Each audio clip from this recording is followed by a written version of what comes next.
I'm going to show you how to use Autodesk Sketchbook to trace and draw and make an image in the style of Matisse. So I'll just open up Autodesk Sketchbook and I'll just get a new sketch. So you go to Menu, which is here, and New Sketch.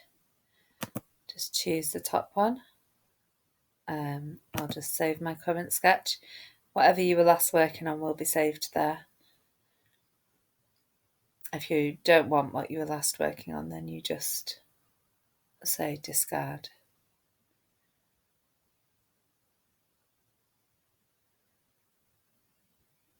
Okay, so now we have a new piece of paper. I'm just shrinking it by using 2 fingers on the screen to pull it in. So now I'm going to add my inspiration picture by clicking on the import image, which is the mountains and the plus sign. I've just been and got them out of my drive before I came on here. So they'll be in my recent images, otherwise you'll find them in my drive in whatever folder you've got them in. So if you download images that I've attached to Classroom, you'll be able to find them in there. Okay, so I'm going to get this image and I'm going to hold down Control. Oh, it will only let me get one at a time. Okay, so I'm going to get the inspiration picture first and say open. So it's important to be looking at images that inspire you at the same time as trying to make artwork. I don't need all of these, so I'll just put them in the corner there to help me. And I'll say done. So you just shrink them with your fingers, okay, and move them across the page so that you can work on an area. So I'm going to add in the image that I want to work from, which is the footballer that I've just saved.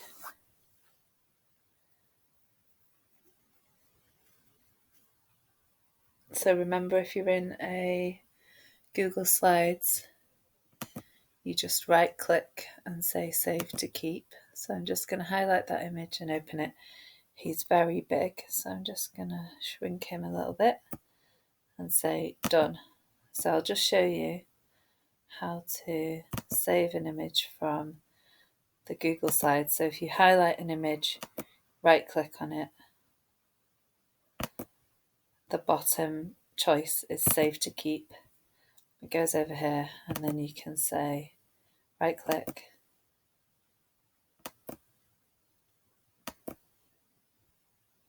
right click it and save to Google Drive. Save image to Google Drive, and then when you open up Autodesk Sketchbook, it will be there for you to choose. Okay, so we're going to trace this picture. So remember that we're working in layers on Autodesk Sketchbook. I want to trace this picture on a layer above. So I'm going to trace the shape so that I can get an outline that I can fill in with colour. Okay, so I'm going to add a layer by clicking over here on the layers and make sure that I'm working on this layer. Whichever layer you work on is blue. You make it blue by clicking on it. Okay, so I'm going to work on top. I've got this pen which draws quite a thin line, thin heavy line, so I like that pen. And yes, maybe I'll use green to change the colour. You just click on the colour.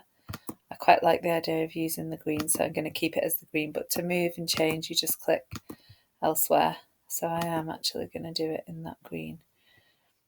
Okay, and then this is the size of the brush, so if I click on that, it's going to draw this big. So if you watch, if I click and drag with the mouse left or click and drag on the touch pad, then when I click on it, you can see that the brush has shrunk. That's still too big. I want a thin line.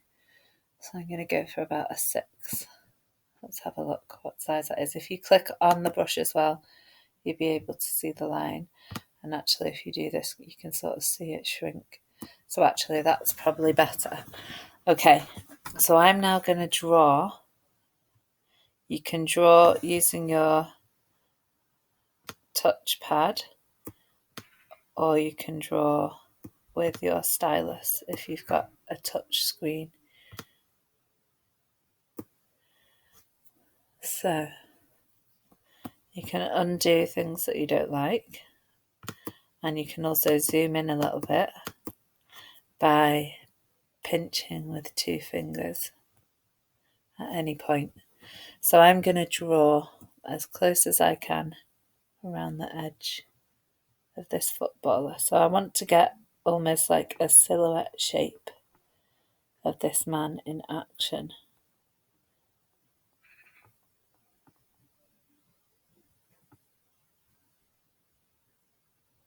Now there is something that you can use which will tidy up your line a bit, but it does sometimes change it a lot. So if I go for a predictive stroke and turn it down, that's this icon up here. This kind of tidies up your drawing a bit. So I might just go to a level 2 and then try and join back up. So this sort of makes your drawing a bit neater, but it does kind of lose its edges sometimes. So you see it lost the edge there, which is not very nice. So actually I'm not going to use the predictive stroke. It's just if your line is very, very wobbly, that's a way of getting rid of it, the wobbliness, because it kind of tidies your lines up a bit. So I'm going to keep this ball in here because it makes the image make sense. So you can use an image from the slideshow, or you could find an image of your own that's showing some kind of action.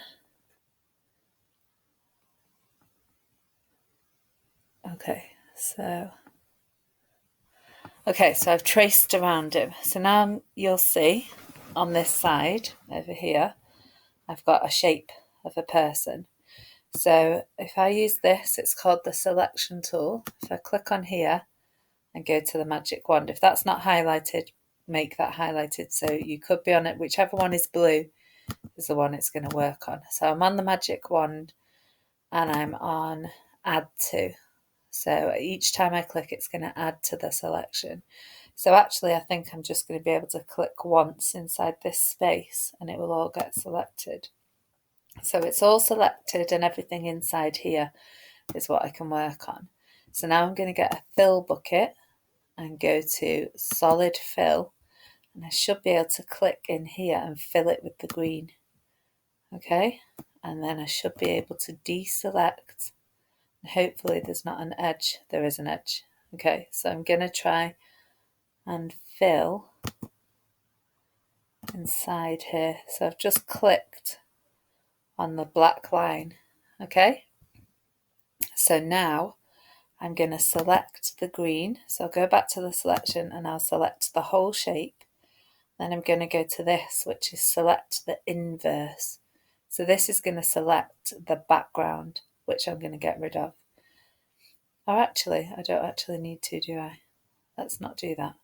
So I'm just going to show you, if I do deselect, which is over here, if I now hide this layer, then that layer's gone and I've got the footballer on his own. So I'm just going to use 2 fingers to shrink my page.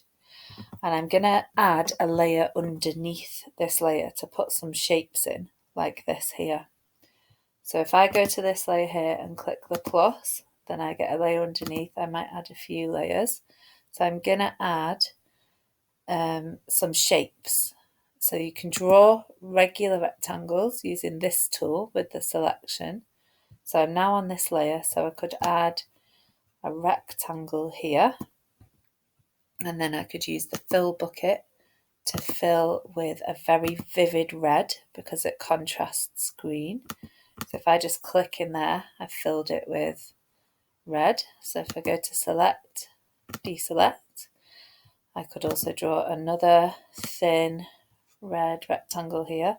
So use what you know about colour theory to fill it in with some bold colours. That's going to make things look like they stand out. Okay, so I'll go to select, deselect. Now, you might not want regular rectangle shapes because if you look here, they look a bit hand-drawn. So we can do that by drawing the same way that we drew the man. So I'm just going to change the colour to maybe a yellow, and I'm using the brush, so I'm going to go on my pen tool, and then I'm on the layer underneath, so I'm not drawing on the man, I'm not drawing on the red. In fact, I might put this on top of the red so that I can see it. So you can click, hold down and drag to move layers around. So I'm working on the layer that's on top of red now. So I might put a sort of wobbly drawn rectangle here that maybe, hold on, let's draw a better shape than that. Maybe we'll go kind of here and here. Okay, so now I can fill that shape by selecting it the same way. So if I go to selection, magic wand, click inside here, get the fill, it's already on yellow, it's already on solid fill, click in here, do select, deselect, then I just need to click on some of the gaps. Make sure I'm on the fill bucket. Hold on, I've got something selected now because I was still on selection. So we'll say deselect. Now I'll get the paint bucket and I'm going to fill these gaps here. Okay, so it's filled them. So I might also draw another shape. So I'll go back to the pen, click on the pen. I'm still on that yellow layer, so I might draw a shape kind of on its side over here. So I am drawing behind the man, but you can't see it. It's very important when you draw your shapes that you join them back together. If there's a gap in your outline, then when you fill it in, it will seep into the background. And that's not what you want. I do actually think I might just be able to fill it without selecting it. So let's try that. Yes. Okay. So if it's a solid shape, you should just be able to fill. So let's get a blue. Okay, that's quite a nice blue. And I'm going to get the pen. So click on the pen so it knows what tool you want to use. And then I'm going to add another layer on top of the yellow. Or I might add a layer on top of the red so it goes under the yellow. Okay, and I'm going to maybe fill this part here with a blue. So I've joined it up nicely. Get the fill bucket, click in here, nice and blue, nice and full. Okay, so if you want to change the shades slightly and get some different sorts of blues, maybe you could do that. So I'm going to work on the same layer. Oh, I filled it. Didn't mean to do that. I didn't get the pen. Make sure you get the tool so it knows which tool you want to work with, because if you try and draw with a fill tool, it won't let you. Oh, that disappeared then. Let's make sure we joined it up carefully. Okay, so if I get the fill bucket, I should be able to fill that and this. Oops. So I might have to select this area here. So I'm going to try and select that part, yes, and then fill that. It's because it's on the same layer as the other blue. So we'll go back to the selection and deselect it. And hopefully if I click on that, I can just fill in to get rid of the line, the little outline that you get. Okay, so select, deselect. You can't do anything until you've deselected. Okay, so you're going to then maybe draw some black shapes onto there. Maybe some plant forms so it looks a bit more Matisse-like. So for this, I might up the size of the pen. And so if you look at, I'll just move that a second. So if you look at this shape here, it's kind of got shapes around the person to make it look like they're moving. So I might do some shapes here from where he's kicking the ball. And then maybe a kind of movement shape there to show that his leg is kind of moving in that motion. So I did that on the blue layer. You could do it on a separate layer if you wanted to. Okay, so I'll just show you one more thing. You might decide that your person's quite small or the shapes aren't the right size. So what you can do, if you select the layer that you want to change, you can go on transform and you can drag and change the size of things and move things around until you get them where you want them. And then you can say Done. Okay, so to save your work, we can also get rid of this layer as well now, actually. So if I move up my layers, I can get rid of the inspiration pictures, and then I'll just have saved my image. So if we go to, it will automatically save, but you can say share, save to device from the menu, and then just call it something. And then you should be able to put this image, and you click save. You should be able to put that image then into your, it will be saved in your drive, and you can submit it to Classroom.